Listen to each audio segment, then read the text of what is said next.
नमस्कार बच्चे। 9वीं कक्षा के सभी बच्चों का इस ताश के अंदर स्वागत करता हूं। सबको शुभ रात्रि। शब्द रचना के अंदर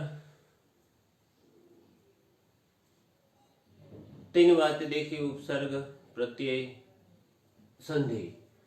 समास देख रहे। समास के अंदर 2 प्रकार के समास हम देख चुके: अविर्भाव समास और कर्मधारय समास। आज तीसरे समास की बात करनी है, द्विगु समास। द्विगु समास किसको कहते हैं, उसी बात को हम समझने की ओर जाए। जहां समस्त पद का पहला पद संख्यावाचक हो या तो परिमाणवाचक हो, वहां द्विगु समास होता है, या तो उसी द्विगु समास कहते हैं। फिर से कहता हूं, जिस समास का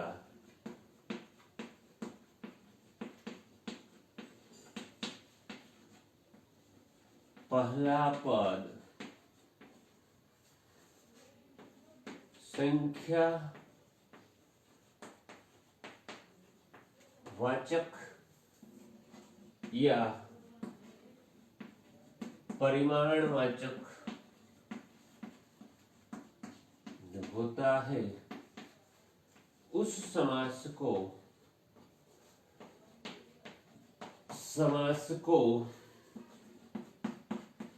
द्विगु समास कहते हैं। परिभाषा को समझने का प्रयत्न करो। जिस समास का पहला पद संख्यावाचक मतलब विशेषण हो, संख्यावाचक विशेषण हो या तो परिमाणवाचक विशेषण हो, परिमाणवाचक होता है, उस समास को द्विगु समास कहते हैं। सबसे सरल कोई समास है तो ये समास है। परीक्षा में आप प्रश्न पत्र के अंदर द्विगु समास का उदाहरण होता है तो देखते ही आपको पता चल जाता है कि ये द्विगु समास है, क्योंकि समस्त पद जो होता है, समस्त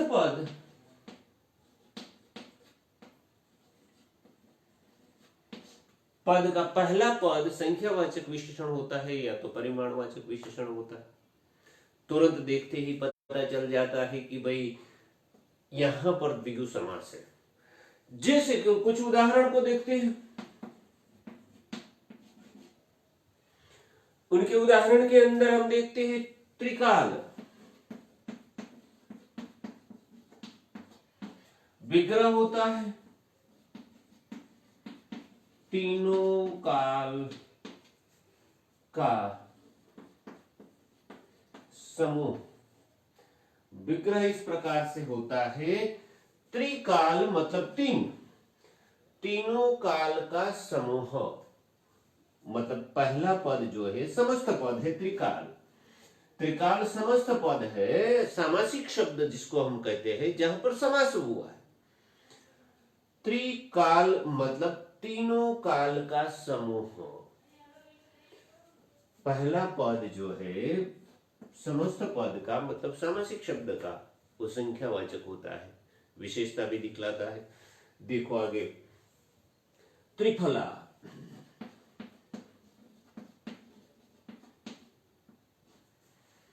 तीन फलों का समूह, 3 फलों का समूह, त्रिफला। पंचामृत, आगे उदाहरण देखते हैं। विग्रह कैसे होता है, देखो, 5 पंच या तो 5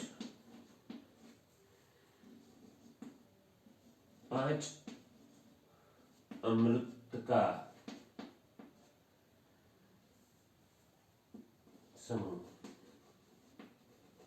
या तो समाहार। पंच अमृत का समूह, पंचामृत। आगे उदाहरण देखो, त्रिलोक।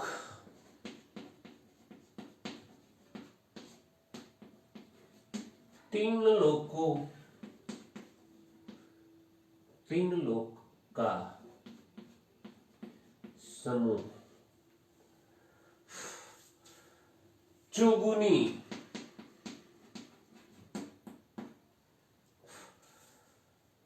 चो मतलब चार,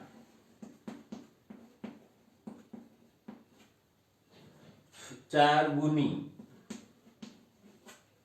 इस प्रकार से इनका विग्रह हम कर सकते हैं। आगे उदाहरण देखो, सबके पहले पद जो होते हैं वो संख्यावाचक होते हैं। नवरात्रि, नवरात्र, नवरात का समूह या तो समाहार। नवग्रह, नव ग्रह का समूह। इस प्रकार से द्विगु समास बहुत ही सरल होता है। फिर से हम एक बार देखने का प्रयत्न करें। देखो, परिभाषा को समझने का प्रयत्न करो। जिस समास का पहला पद संख्यावाचक या परिमाणवाचक विशेषण होता है, उस समास को द्विगु समास कहते हैं। फिर से आपके सामने परिभाषा कहता हूं कि जिस समास का पहला पद, समस्त पद का पहला पद या तो सामासिक शब्द का पहला पद संख्यावाचक विशेषण हो या तो परिमाणवाचक विशेषण हो, उस समास को द्विगु समास कहते हैं। इनके ढेर सारे उदाहरण हमने देखे। देखो, त्रिकाल, तीन काल का समूह या तो तीनों कालों का समूह। त्रिफला, तीन फलों का समूह, तीन संख्या। पंचामृत, पंच अमृत का समूह या तो पांच अमृत का समूह। त्रिलोक, तीन लोक का समूह। चौगुनी, चार गुनी। नवरात्र, नवरात्र का समूह। नवग्रह, नवग्रह का समूह। सप्ताह, 7 दिनों का समूह। इस प्रकार से ढेर सारे उदाहरण आप ले सकते हैं। पंचवटी, 5 वटों का समाहार।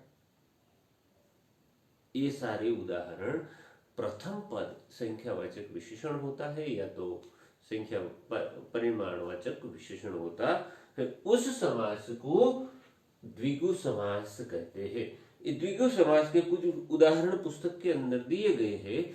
आप उनका विग्रह करना ताकि आपको भी प्रैक्टिस हो जाए और फिर से इनको ध्यान से पढ़ने का प्रयत्न करो ताकि द्विगु समास किसको कहते हैं एक बार दिमाग में आ जाए तो दोबारा हम इनको भूल नहीं पाएंगे। अब अंतिम समास हमें जो देखना है, शब्द रचना की अंतिम बात देखनी है, वो है द्वंद्व समास।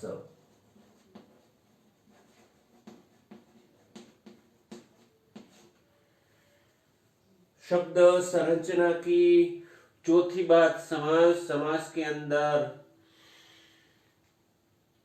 4 समास 9वीं कक्षा के अंदर अभ्यासक्रम के अंदर है। चौथा समास हम देख रहे हैं द्वंद्व समास। इस समास को समझने का प्रयत्न करें। द्वंद्व समास किसको कहते हैं?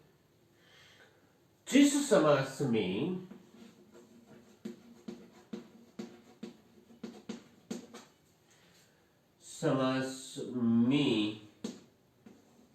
दोनों पद या तो समस्त शब्द के दोनों पद प्रधान हो और दोनों पद प्रधान हो और समस्त पद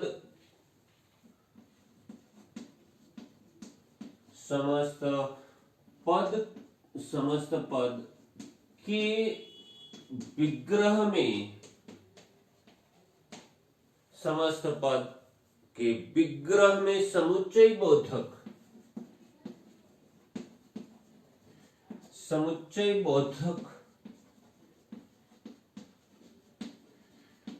अव्यय और अथवा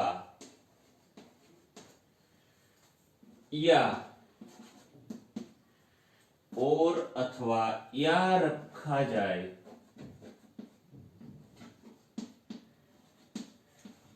उस समास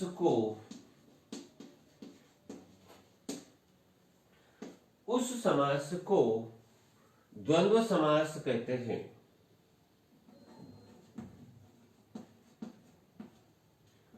द्वंद्व समास कहते हैं। परिभाषा को फिर से समझने का प्रयत्न करो।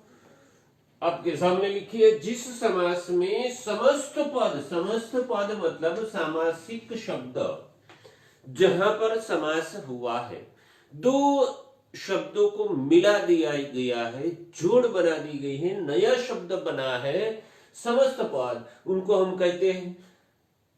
समस्त पद के दोनों पद प्रधान हो, दोनों का मूल्य बराबर हो। प्रथम पद और द्वितीय पद मतलब पूर्व पद और उत्तर पद, दोनों घर के अंदर पति पत्नी दोनों का महत्व होता है। उसी प्रकार से यहां वाक्य के अंदर जहां सामासिक शब्द होता है और द्वंद्व समास वहां पर बना होता है, तो दोनों पद प्रधान होते हैं, दोनों का मूल्य बराबर होता है। और समस्त पद के विग्रह में जब इनको हम वापस मूल अवस्था में रखते हैं, यानी कि समस्त पद का विग्रह करते हैं, समुच्चय बोधक, विग्रह करते समय समुच्चय बोधक अव्यय और अथवा यानी कि इस समास के विग्रह करते समय दोनों पदों को अलग करते हैं, बीच में और आता है या तो यह आता है, रखा जाए, उस समास को द्वंद्व समास कहते हैं। उस समास को द्वंद्व समास के नाम से जाना जाता है। इस समास के कुछ प्रकार होते हैं। उनमें पहला प्रकार जो है इतरेत्तर द्वंद्व समास। इस परिभाषा के अनुरूप हम उदाहरण देखें तो माता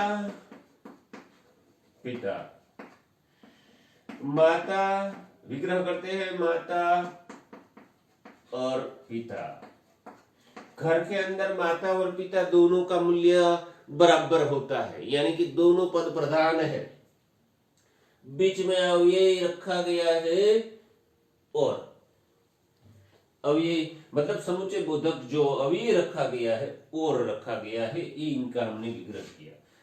ये परिभाषा के अनुरूप इस प्रकार से हम विग्रह कर सकते हैं।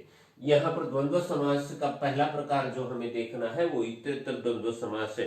अब इतरेत्तर द्वंद्व समास इस कोटि के जो समास होते हैं, इनके अंदर समुच्चय बोधक जो अव्यय होता है, समुच्चय बोधक अव्यय और है। इतरेत्तर द्वंद्व समास का विग्रह करो आप तो और लगाया जाता है बीच में। उस प्रकार के सभी उदाहरणों इतरेत्तर द्वंद्व समास के होते हैं। देखते हैं, जब समस्त पद बनाते हैं तो और का लोप हो जाता है, विग्रह करते हैं तो और आ जाता है, और जब सामासिक शब्द बनता है मतलब समस्त दोनों पदों को मिला देते हैं, जोड़ देते हैं, नया शब्द बनाते हैं, शब्द संरचना करते हैं, तो और का लोप हो जाता है। वैसे समास को इतरेत्तर द्वंद्व समास कहते हैं। अब देखो, जैसे करके उनका उदाहरण हम देखते हैं। ऋषि मुनि,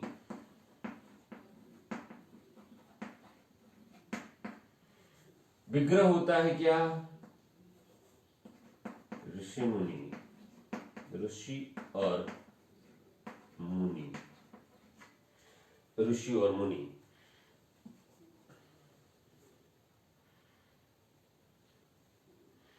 इनको निकाल देता हूं। इतरेतर द्वंद्व समास के कुछ उदाहरण और देखते हैं। माता पिता देखा, गाय बैल,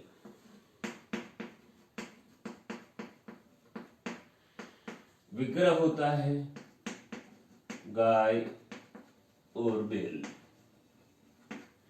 गाय और बैल। सीताराम,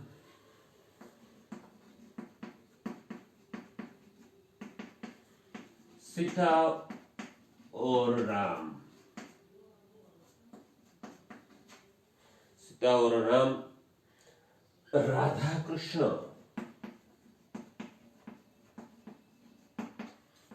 राधा और कृष्ण। ये जो विग्रह है उनको देखो, सभी विग्रह और से ही होते हैं, यानी कि समुच्चय बोधक अव्यय जो है और ही रखा जाता है। जहां पर और रखा जाए उस प्रकार के द्वंद्व समास को इतरेतर द्वंद्व समास कहा जाता है। ये एक बात हुई द्वंद्व समास के बीच में, मतलब द्वंद्व समास दोनों समस्त पद का विग्रह करते हैं तो और रखा जाता है। परीक्षा में कभी कभी ऐसा भी पूछा जाता है कि निम्नलिखित उदाहरणों का विग्रह करके उनके प्रकार को दिखलाइए। आपके सामने सामासिक शब्द रखा होता है तो आपको विग्रह करना होता है, और रखेंगे तो आपको बताना पड़ेगा इतरेतर द्वंद्व समास।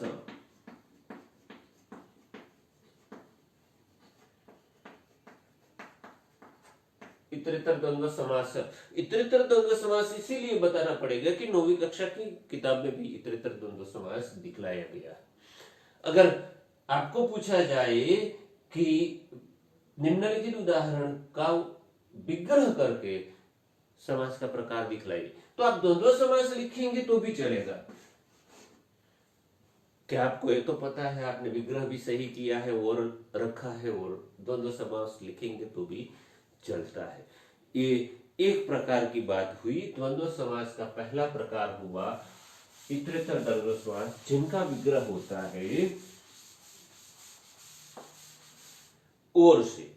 अब दूसरा प्रकार जो है वो है वैकल्पिक द्वंद्व समास।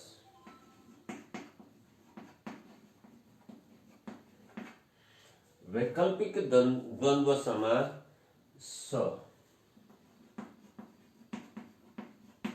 वैकल्पिक द्वंद्व समास का विग्रह किस प्रकार से होता है उनको देखो।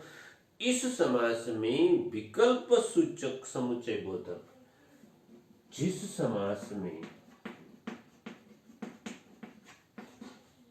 विकल्प सूचक समुच्चय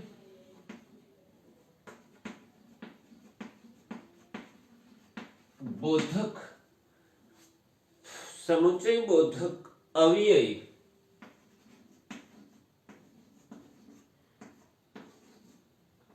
या वा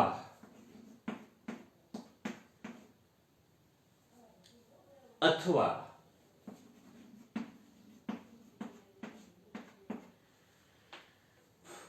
का प्रयोग होता है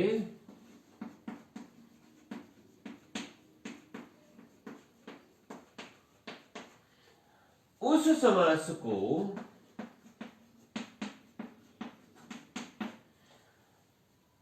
वैकल्पिक द्वंद्व समास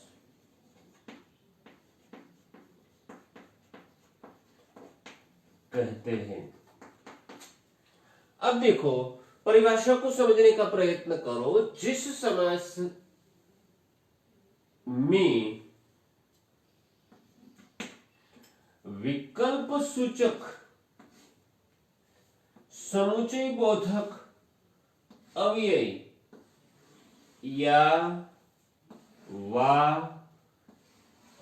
अथवा ये तीनों में से एक के द्वारा जिनका विग्रह होता हो, उस समास को वैकल्पिक द्वंद्व समास कहा जाता है। जिस समास में विकल्प सूचक समुच्चय बोधक अव्यय या वा अथवा तीन में से एक का प्रयोग किया हो और विग्रह किया गया हो, वैसे समास को वैकल्पिक द्वंद्व समास कहते हैं। उनका उदाहरण देखते हैं। जैसे धर्माधर्म, सामासिक शब्द हमारे सामने है। धर्माधर्म, धर्म या अधर्म, विग्रह इस प्रकार से कर सकते हैं हम वैकल्पिक। धर्म या तो अधर्म, या तो आप धर्म को स्वीकारो या अधर्म को स्वीकारो, दोनों में से एक को स्वीकारने की बात जब होती है, आपके सामने दो विकल्प होता है, एक विकल्प पसंद करो, दूसरे को छोड़ो, वैसी बात जब की गई हो, वैसा अर्थ जब दिखलाना हो, तब या का प्रयोग आपने किया विग्रह के अंदर। विग्रह करके जब आप इनको फिर से जोड़ते हैं तो सामासिक शब्द बन जाता है धर्माधर्म। छोटा बड़ा,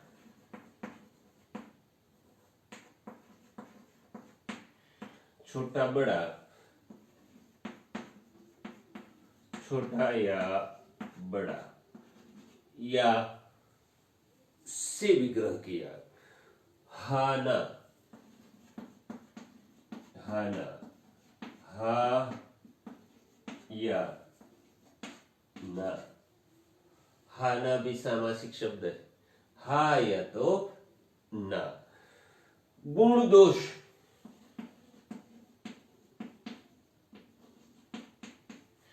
गुण या दोष,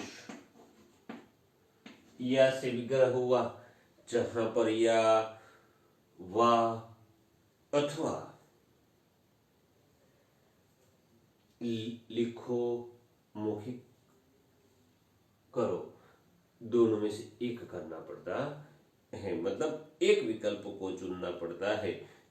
वैसी बात जब होती है, वहां पर वैकल्पिक द्वंद्व समास होता है।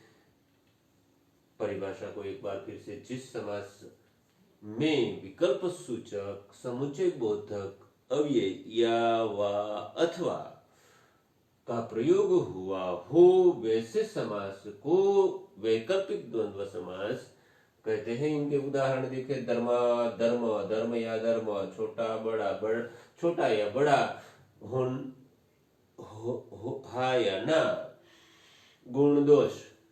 इस प्रकार के विकल्पों की बात जब की गई हो और हम इन तीनों में से एक को रख के जिसका विग्रह कर सके, वैसे समास को वैकल्पिक द्वंद्व समास कहा जाता है।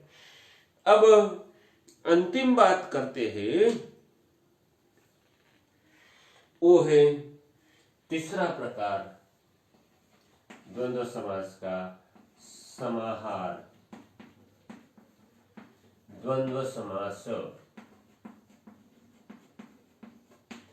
समाहार द्वंद्व समास जिस समास में उनके पदों के अतिरिक्त उसी तरह का और भी अर्थ सूचित हो, उसे समाहार द्वंद्व समास कहते हैं।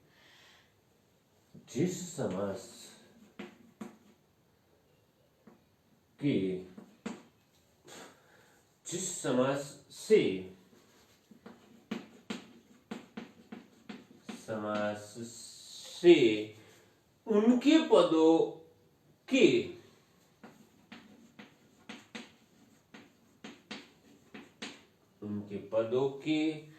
अतिरिक्त, उनके पदों के अतिरिक्त और भी अर्थ, और भी अर्थ उसी तरह का मिलता हो, तो उस समास को समाहार द्वंद्व समास कहते हैं। अब देखो, सामासिक शब्द तो होते ही है, पर सामासिक शब्द के अलावा उनका अर्थ और भी सूचित होता है। मतलब दो शब्दों को मिलाया गया है, उनका विग्रह करो तो उनसे भी लंबा अर्थ मिलता हो, वैसे उदाहरण होते हैं। उस समास को समाहार द्वंद्व समास कहते हैं। जैसे उनके उदाहरण को हम देखिए, पता चले, दाल रोटी,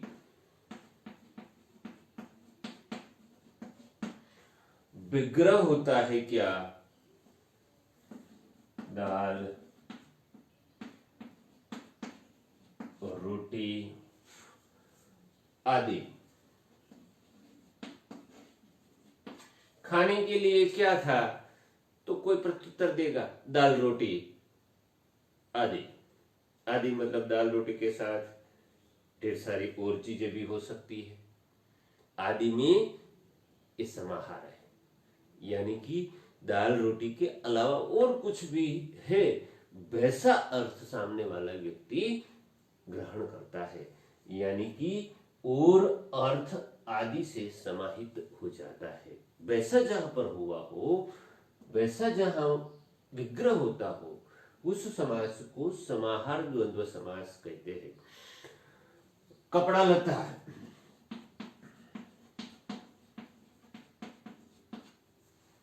देखो,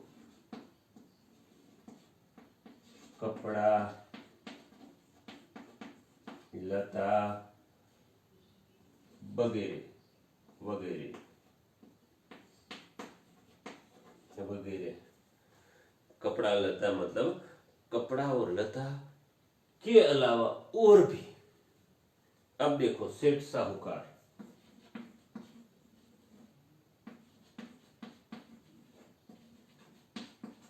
सेठ साहूकार, इनके अंदर सेठ तथा साहूकार,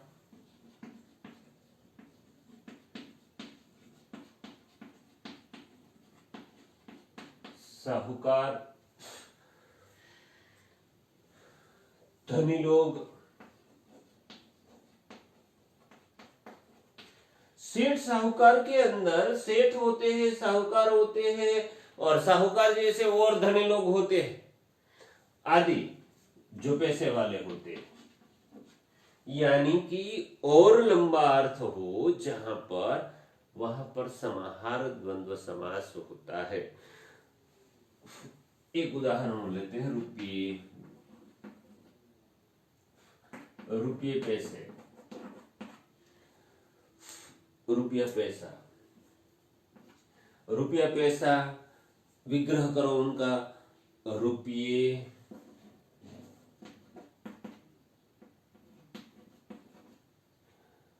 रुपये पैसे गहने आदि। यानी कि रुपये पैसे गहने आदि जो कुछ होता है, उस सब का अर्थ यहाँ पर मिलता है। वैसा समास समाहार द्वंद्व समास के नाम से जाना जाता है। समास के और प्रकार है, पर 9वीं कक्षा के अंदर 4 समास के प्रकार ही हमारे अभ्यास क्रम के अंदर है। सबसे पहला हमने देखा